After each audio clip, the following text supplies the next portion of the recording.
Hey all, Tony Bing here. Hello and welcome to another Marvel Strike Force guide video for new players. Now, one of the first things that you really need to get on top of if you want to progress within the game is you need to choose the characters you want to farm first. So you've got the strongest team, so you're able to progress and then work your way through the different modes, and if you can work your way through them quicker, then you'll progress quicker as well. So in this video we will look at the farming priority for characters that you can farm in the arena, raids and also story mode. But first up, we'll have a look at the ones you want to farm in the arena mode. Now with the arena, you actually have 11 different characters that are available within the store, and I would say 4 of them are must-haves, and it's the 4 we've got on screen at the moment. But what we'll do is we'll talk about why they're so important and also the priority in which you want to unlock them. Now I will quickly mention that you also get roughly enough currency each day to buy 10 shards in total, so it doesn't take too long if you're playing the arena to get these guys ranked up. Now for the farming priority, I would start off with the Kree Royal Guard here because he's a fantastic tank. What makes him so great is the fact that he has counter, he's got very high speed, and he also has a chance to add some ability points to some of your other characters as well, so that can really help out a ton. And the villains are actually lacking a little bit when it comes to tanks. They do have Kingpin, however you don't actually get him till the end of the villain story mode, which can really take some time to get to. Next up for farming priority, we have Drax the Destroyer, and he's a character that really does excel in arenas. Now what makes him so great is the fact he has an auto taunt that activates as soon as the battle starts. So when you're playing arena, you're coming across Winter Soldier, you're coming across Electra, who normally one-shot characters.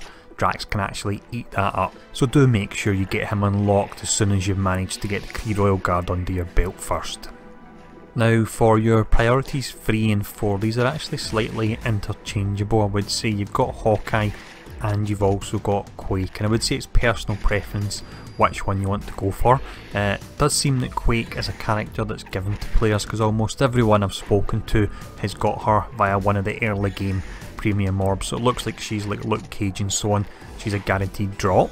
Now despite that, the reason you might want to farm her above Hawkeye is the fact that when the Iron Man event comes round, she has a shield character, so if you farm her you can get her to 5-star, and that's one of your characters you need, so you can get the extra Iron Man shards.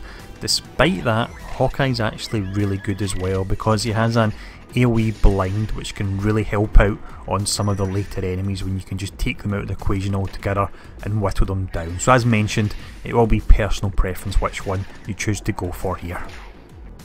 Next up, we look at the farming priority from raids, and you've actually got a bit of a limited pool here. We've only got 2 real characters that I would say you want to concentrate on, so it's Quake and Thor. The one I would go for first would be Thor, simply for the reason that in the game you unlock Quake as standard, and you're also able to get Quake shards from the arena mode as well. So I would go for Thor first. It's 100 shards, but that means you'll be unlocking the God of Thunder at 3 stars, which is really pretty nice.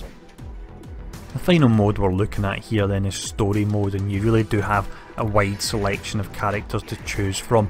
Now because there's not really limited currency, although you do have a limited amount of energy, you will have enough to farm the heroes you want. We won't be discussing priority here, we'll more be discussing the ones that you want to unlock each day. So we've got the usual ones that I've been recommending in other videos. We've got Black Widow first. If you've watched previous videos you'll know what makes her so good is the speed buff that she's able to offer and also the stun she has. Now next up we then have Winter Soldier. He's a brawler class and he can hit really hard. He'll one-shot most of the times with his ultimate, which is charged at the start of battle.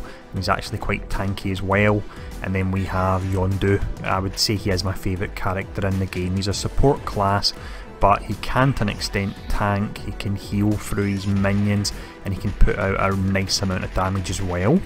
Now on the subject of characters that can put out a nice amount of damage, you have Electra. She's similar to Winter Soldier in that her ultimate skill is charged at level 1, and in a lot of instances you'll actually be able to one-shot an enemy with it as well. final character then I would say that you really want to concentrate on straight away would be the Ravager Bruiser. He's an absolutely exceptional tank, and as we mentioned earlier in the video, that's something the villains can suffer a bit from. He's got an auto taunt with a 50% chance on his main attack, and he can self heal and also put his defense up as well, so it really is incredible. You can see the auto taunt there after I attack that character. So that would be the first 5 heroes or villains or even minions that I would concentrate on as a new player. Now despite that, there are some pretty fantastic other characters within the story mode that you want to farm when you get the chance. The reason I've not included them here is they're either quite hard to farm, as in they require a lot of shards, or you get them later on in the story, and they would be Captain America, Gamora, Kingpin and Nobu. They're all fantastic as well and available through the story mode. So with that, that's all the characters covered, and that's hopefully enough to keep you busy for the next while, farming away all the different characters. Now, as always, if you've got any suggestions of your own, please feel free to leave them below and I'll pin them to the comments of this particular post. And again, thanks for tuning in, and I'll see you all again soon.